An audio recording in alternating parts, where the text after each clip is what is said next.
जब भारत अपना बिखरा था तब चंद्रगुप्त ने अखंड किया,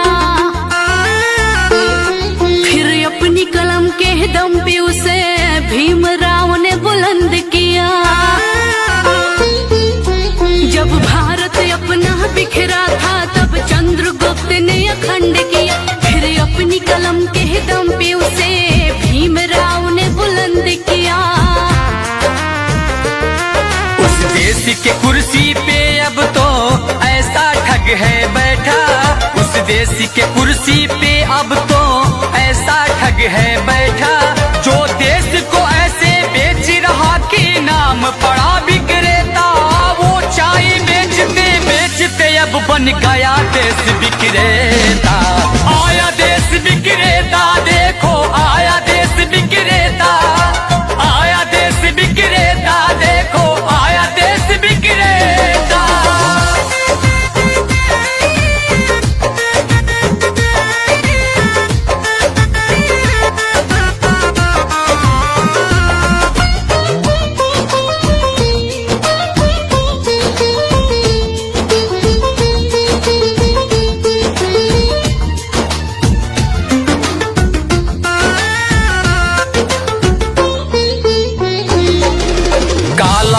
लाऊंगा कह के भारत का कोष भी साफ किया, श्रमिकों को भूखे मार रहा, धनिकों का कर्ज भी माफ किया।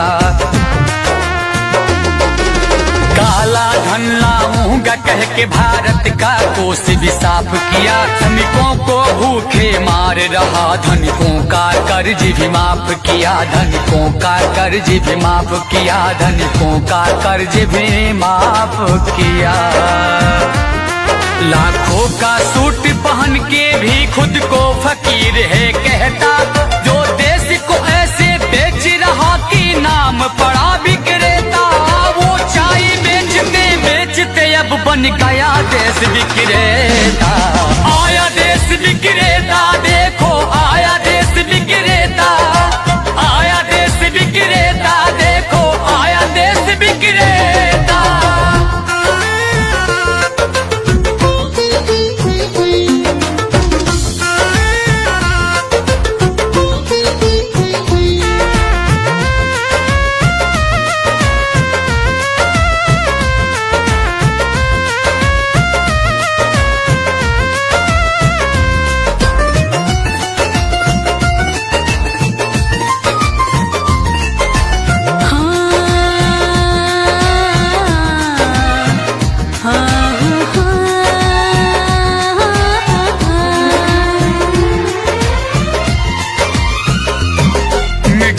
तो उसके जूते का कैसा है स्वाद बताती है, जब जब चुनाव हो तब उसको माँ की याद आती है।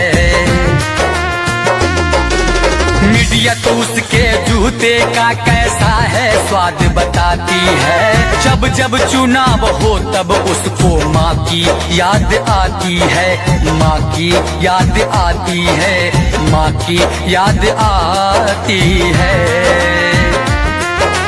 किसी का संग दिल पति है तो वो किसी का मतलबी बेटा, जो देश को ऐसे बेच रहा कि नाम पड़ा विक्रेता। वो चाय बेचते बेचते अब बन गया देश विक्रेता।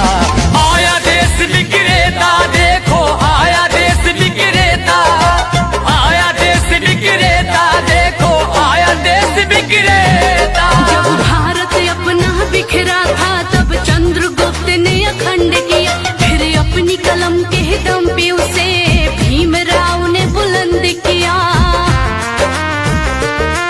उस देश के कुर्सी पे अब तो ऐसा ठग है बैठा, उस देश के कुर्सी पे अब तो ऐसा ठग है बैठा, जो देश को ऐसे बेच रहा कि नाम पड़ा विक्रेता। वो चाय बेचते बेचते अब बन गया देश विक्रेता।